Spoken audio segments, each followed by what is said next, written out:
Okay, I've just made some homemade butter with double cream.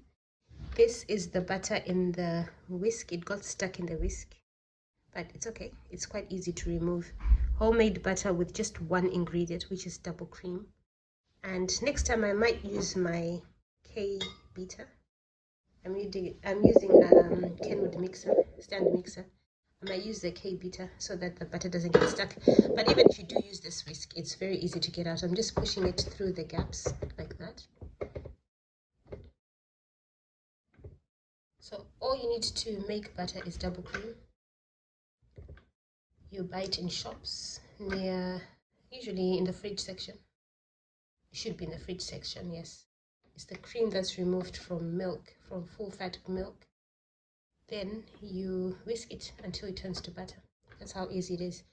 So now I've managed to do this. And there's my butter and my buttermilk. The buttermilk, you keep it. You can use it for baking. You can add it in scones. You can add it in cakes.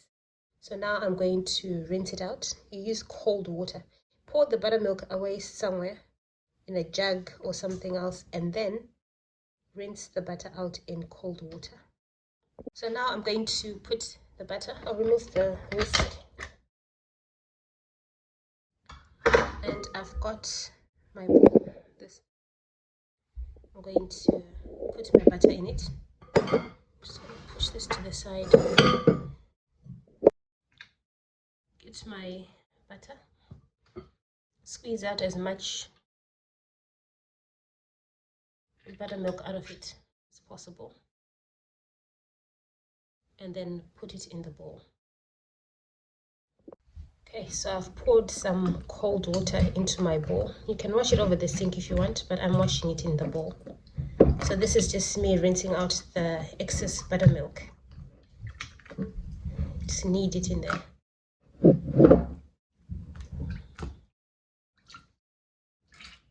Obviously, how much butter you make depends on how much cream you use.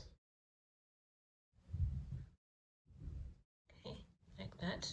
So that's it. This is how to make butter. You can now put salt on it to make salted butter, add garlic to it and knead it and make garlic butter, or add any other herbs, or just leave it plain unsalted.